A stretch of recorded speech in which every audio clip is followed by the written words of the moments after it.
मालूम पड़ा कि मेरा चेक बुक 2 दिन पहले 10 अप्रैल को कोई मेरा नाम लिख करके ले लिया और उसी से फिर 12 तारीख को उसने सेल्फ चेक काट कर सेल्फ नहीं बेयरर चेक काट करके और 10,000 रुपया का फॉल्स सिग्नेचर मार करके, जो सिग्नेचर भी मिलता नहीं है, मेरा सिग्नेचर कुछ और है, ये सिग्नेचर कुछ और है। तो विदाउट सिग्नेचर वेरीफाई किए हुए और बेयरर चेक में विड्रॉ करने वाले का बिना कोई आईडी कार्ड लिए हुए मतलब रुपया उनको दे दिया। हो सकता है कि इसमें कोई बहुत बड़ा हाथ हो, बहुत बड़ा षड्यंत्र हो। यही कहना है कि कोई भी आदमी, कम से कम पढ़ा लिखा आदमी भी बता सकता है कि नहीं, ये सिग्नेचर किसी भी एंगल से मैच नहीं कर रहा है। और ये ऐसा मतलब कोई भी आदमी देख करके बोल सकता है कि ये मैच नहीं कर रहा है, फिर भी बिना सिग्नेचर को वेरीफाई किए पेमेंट कैसे हो गया। इनका कहीं ना कहीं इसमें इन्वॉल्वमेंट है, बिना मिली भगत के ये काम पॉसिबल। नमस्कार, ब्रेकिंग समाचार में मैं फिर से आपका स्वागत करता हूं। और जैसा कि पहले भी एक एपिसोड दिखा चुका है कि बैंक में किस तरह का फर्जीवाड़ा चल रहा है, बैंकों में किस तरह का फर्जीवाड़ा का आरोप लग रहा है। और स्टेट बैंक ऑफ इंडिया का हमने एक जो कस्टमर है, कस्टमर का आरोप दिखाया था। और एक जो आरोप लग रहा है, सेंट्रल बैंक में भी इसी तरह का फर्जीवाड़ा हुआ है। एक व्यक्ति जिन्होंने चेक के लिए अप्लाई किया था, लेकिन उनका चेक बुक आया नहीं, लेकिन उनके ही नाम से चेक इशू हुआ है और उस चेक के द्वारा 10,000 रुपये विड्रॉ किए गए हैं। और उनसे मैं सीधा जो ये पूरा विषय है, पूरा मामला है, मैं जानने की कोशिश करूंगा। सबसे पहले मैं आपका नाम जानना चाहूँगा। मैं मनोज कुमार मिश्रा बोल रहा हूँ। क्या हुआ था आपके साथ? ये 12 तारीख का घटना है, 12 अप्रैल। मेरे अकाउंट में 10,600 कुछ रुपए थे, तो मैंने 5,000 रुपये सेल्फ चेक काट करके अपने स्टाफ को दे करके भेजा था विड्रॉ करने के लिए। और ये चेक बुक बैंक में आया कि नहीं आया वो खबर करने के लिए भेजा था कि हम बाद में जाके कलेक्ट कर लेंगे। चेक बुक के लिए अप्लाई किया? चेक बुक के लिए मैंने अप्लाई किया था। तो जब वहाँ गए तो फिर हमारा स्टाफ जब लाइन में लगा हुआ ही था, उससे 3-4 मिनट पहले 10,000 रुपया विड्रॉ हो गया मेरे अकाउंट से। तो मेरे पास मैसेज आया, मैंने तुरंत अपना स्टाफ को फ़ोन किया कि 10,000 रुपया हो सकता है कि तुम 5,000 रुपये का सेल्फ चेक ले गया था, गलती से उसने 10,000 रुपया मार दिया। तो वहाँ इंक्वायरी करने के बाद में इसको कुछ मेरा स्टाफ को नहीं पता लग पाया। फिर मैं बोला कि तुम वहीं रुको, मैं जाता हूँ।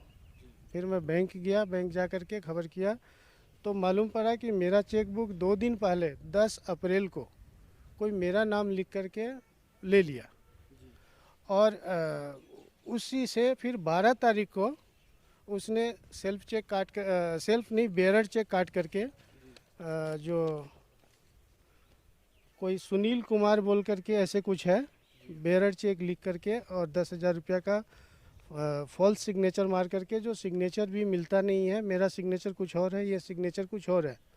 तो विदाउट सिग्नेचर वेरीफाई किए हुए। एक चीज़ दिखाना चाहूँगा, जो चेक इशू किया जाता है, जब चेक उसके बाद जब रिसीव किया जाता है तो शायद रसीद वहाँ देना पड़ता है। हाँ, रसीद देने के बाद ही फिर चेक बुक। लेकिन उन्होंने क्या कहा, जो बैंक में क्या कहा, रसीद आपके पास है, दूसरे को कैसे चेक मिल गया? बैंक वाले इसके बारे में कुछ बता ही नहीं पाए। वो इतना बोले कि हम इंक्वायरी कर रहे हैं, हम खबर कर रहे हैं, आप 2-3 दिन वेट कीजिए, अभी आप कुछ मत कीजिए, हम अपनी तरफ। एक बार मैं वो चेक दिखाने की कोशिश करूंगा, जो 5,000 रुपये का उन्होंने चेक इशू किया था। और आप देख सकते हैं यहाँ पर स्क्रीन पे जो इनका सिग्नेचर, जो कैमरा पर्सन जो राजीव है, इनका जो हस्ताक्षर है, हस्ताक्षर एक बार जूम करके दिखाएंगे।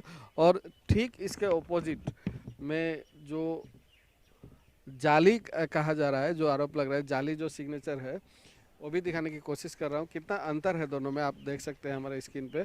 और एक मैं दिखाना चाहूँगा, यह जो दोनों जो हस्ताक्षर है, आप देख सकते हैं, कैमरा पर्सन राजीव दिखाएंगे एक एक करके कि कितना अंतर है दोनों हस्ताक्षर में। और उसके बाद भी इस तरह का पेमेंट किया गया है। और यह पहली घटना नहीं है, इस तरह और भी एक घटना ऑलरेडी स्टेट बैंक में, जो स्टेट बैंक तिनसुकिया ब्रांच है, वहाँ इस तरह की घटना घट चुकी है। और एक बार फिर से मैं आपके पास आऊँगा और उसके बाद की जो जानकारी क्या है। में जब हम ब्रांच में मैनेजर साहब से कांटेक्ट किए तो उन्होंने कहा कि आप 2-3 दिन वेट कीजिए, हम इंक्वायरी करते हैं, आपका फाइनेंशियल लॉस नहीं होगा, बैंक का भूल है इसमें। उन्होंने स्वीकार किया कि बैंक का इसमें कहीं ना कहीं गलती है, हम इसका इंक्वायरी करेंगे और आपका रुपया आज ही आपके अकाउंट में ट्रांसफ़र कर दिया जाएगा। गलती चलिए उसको हम मानते हैं कि अगर गलती से वो सिर्फ हस्ताक्षर की बात आती है कि हस्ताक्षर सही नहीं था और उन्होंने जो पेमेंट था पेमेंट कर दिया, लेकिन यहाँ एक दूसरा चेक ऑलरेडी लिया जाता है, एक गलती नहीं है तो बहुत बड़ा स्कैम भी हो सकता है। इसको सिर्फ आप क्या गलती कहेंगे? नहीं, गलती नहीं कहेंगे, हम तो आगे का कार्रवाई के लिए भी तैयारी है कि अगर आगे कुछ कार्रवाई करना पड़ा तो हम करेंगे, अगर उन्होंने एक्शन नहीं लिया कोई भी। मैनेजर ने कितने दिनों का समय लिया? 2 से 3 दिन का हमको समय बोले थे, जो आज करीबन सेंट्रल बैंक का? सेंट्रल बैंक का। जी। तो उनसे मेरा बात हुआ था, वो 2 से 3 दिन का समय मांगे थे, लेकिन आज तक उनका कोई कॉल बैक आया नहीं अभी तक। जी, अभी सुनने में आया कि ट्रांसफर भी उनका ट्रांसफ़र हो गया, उनके जगह पर कोई दूसरा मैनेजर आए हैं, जो उस दिन वो भी थे। जब मैं उनके पास गया था तो उस दिन वो नया मैनेजर जो ज्वाइन किए थे वो भी वहाँ पर थे। तो उन्होंने भी यही बात कहा था कि 2 से 3 दिन आप वेट कीजिए, हम अपना एंगल से इंक्वायरी कर रहे हैं, जो कार्रवाई करना होगा करेंगे, लेकिन आपका पैसा आज ही आपके अकाउंट में आ जाएगा, आप उसके लिए निश्चिंत रहिए। बस यही बात। और इसमें सोचने का बात है कि मेरे अकाउंट में 10,630 रुपया था, ये किसी थर्ड पार्टी को कैसे पता चल सकता है कि 10,030 रुपया ही है और 10,000 रुपया उसमें से सेल्फ बेरर चेक काट करके उठा लिया गया? मतलब क्या आप कहना चाहिए? मुझे लगता है कि बैंक का स्टाफ इन्वॉल्व है इसमें। जी हाँ, काफ़ी विस्फोटक जो आरोप है कि बैंक का कर्मचारी भी इसमें संदेह किया जा रहा है कि इसमें जुड़ा हुआ है, इस तरह का जो स्कैम किया जा रहा है। और सिर्फ गलती इसे नहीं कहेंगे, क्योंकि इस तरह का कोई व्यक्ति गलती से जो हस्ताक्षर है, हस्ताक्षर अलग हुआ ये अलग बात है, लेकिन चेक विड्रॉ किया जाता है, चेक एक नया चेक बुक इशू किया जाता है, चेक बुक इशू करके इस तरह का पैसा विड्रॉ किया जाता है, गलती नहीं है। काफ़ी बड़ा इसमें अगर ढूंढा जाए, अगर इंक्वायरी हो तो काफ़ी बड़ा स्कैम निकल सकता है। एक चीज़ हम पहले भी दिखा चुके हैं, हम पहले वाले एपिसोड में हम ब्रेकिंग के दर्शकों को हमने दिखाया, आपको हम जानकारी देना चाहेंगे कि SBI जो तिनसुकिया ब्रांच है, इसी तरह का घटना घटी है। एक कस्टमर चेक बुक उन्होंने अप्लाई किया था, उनका चेक बुक मिला नहीं, जिस तरह आपको चेक बुक नहीं मिला है, लेकिन उनके अकाउंट से चेक के जरिए इसी तरह लगभग उनके अकाउंट से 32,000 रुपये विड्रॉ कर दिए गए हैं। तो इस तरह का जो घटना एक के बाद एक जो आ रही है रोशनी में, आपको क्या लगता है, ये क्या बड़ा कोई स्कैम हो सकता है? क्या लगता है आपको? अभी तक जो आपने ज़रूर हो सकता है। अभी तो जैसे मान लीजिए कि बहुत सारे लेबर सबका अकाउंट है और जो पढ़े लिखे नहीं है, कईयों के पास मोबाइल नहीं है, तो उनको तो ये नहीं पता लगेगा कि मेरे अकाउंट में कितना बैलेंस था और कितना डेबिट हो गया, क्या है, वो इतना समझ नहीं पाते हैं। तो हो सकता है कि इसमें कोई बहुत बड़ा हाथ हो, बहुत बड़ा षड्यंत्र हो। तो एक चीज़ तो अभी तक रोशनी में लगातार आ रही थी कि जो इंटरनेट के जरिए इस तरह का जो स्कैम चल रहा है, इस तरह का जो साइबर स्कैम जो कहा जा रहा है, साइबर स्कैम चल रहा था, लेकिन चेक के जरिए जो बात, ये नई बात एक रोशनी में आई है और ये तो उससे भी भयंकर है। और ख़ास तौर पर जो बैंक के लोग, आपने पहले भी कह चुके हैं कि बैंक के लोग कहते हैं कि थोड़ा जो हैंडराइटिंग है या थोड़ा हस्ताक्षर में थोड़ा गड़बड़ी थी और इसी वजह से हमने पेमेंट किया। लेकिन आपको क्या कहना है इस विषय पर? इसमें यही कहना है कि कोई भी आदमी, कम से कम पढ़ा लिखा आदमी भी बता सकता है कि नहीं, ये सिग्नेचर किसी भी एंगल से मैच नहीं कर रहा है। और ये ऐसा मतलब कोई भी आदमी देख करके बोल सकता है कि ये मैच नहीं कर रहा है, फिर भी बिना सिग्नेचर को वेरीफाई किए पेमेंट कैसे हो गया? ये चीज़ सोचने का बैंकों में इस तरह का हो सकता है।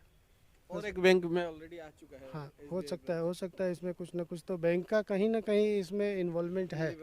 बिना मिली भगत के ये काम पॉसिबल नहीं। क्या चाहते हैं जो इस तरह आपके साथ घटा है? दूसरी घटना में दिखा रहा हूँ लगातार, ब्रेकिंग फास्ट के दर्शकों को क्या कहेंगे? इस तरह का जो घटना लगातार घट रहा है, इस पर एक कार्रवाई होने की ज़रूरत है, इंक्वायरी होने की ज़रूरत है। इसी तरह इस जो लोग लूट रहे हैं उनको छोड़ देने की ज़रूरत है। नहीं, बिल्कुल इंक्वायरी होना चाहिए इसके ऊपर में, जो भी चीज़ है वो सच सामने आना चाहिए। इसमें मैं प्रशासन से भी कहूँगा कि प्रशासन भी इसका इंक्वायरी करे और बैंक भी अपना तरफ से सतर्क रहे और इंक्वायरी करे। अपना उनका स्टाफ अगर कुछ गलत कर रहा है तो उसके ऊपर भी ध्यान दिया जाए। जिस तरह जो गंभीर आरोप लग रहा है और लगातार हम कोशिश कर रहे हैं कि ज़्यादा से ज़्यादा जो इसकी जानकारी आप तक पहुंचाए और काफ़ी बड़ा स्कैम निकल सकता है अगर इस पूरे विषय पर उचित एक इंक्वायरी होती है। और किस तरह का हम पहले सुन रहे थे कि साइबर स्कैम हो रहा है, साइबर स्कैम की बातें लगातार रोशनी में आ रही थी, लेकिन इस तरह चेक बुक जो इशू किया जा रहा है, चेक बुक इशू किया जाता है बैंकों के द्वारा, और जो कस्टमर है, कस्टमर का चेक बुक, एक कस्टमर का चेक बुक दूसरे व्यक्ति को कैसे दिया जाता, ये काफ़ी रहस्य वाली बात है। और इस पूरे विषय को लेकर काफ़ी रहस्य बना हुआ है और जो कस्टमर है काफ़ी अचंभित हुए हैं और काफ़ी संदेह भी किया जा रहा है कि जो लोग श्रमिक जो होते हैं, विशेष तौर पर कम पढ़े लिखे, ऐसे लोगों के नाम पर कहीं इस तरह का बड़ा घोटाला तो नहीं हुआ और बैंकों की जो भूमिका है, बैंक के कर्मचारियों की जो भूमिका है, काफ़ी संदेह की जा रही है। और इस पूरे विषय को लेकर हम लगातार आपको अपडेट देने की कोशिश करेंगे, हम लगातार बने रहेंगे। फिलहाल मैं लूँगा विदाई, हमारे साथ बने रहिए, आप देखते रहिए बेगी समाचार।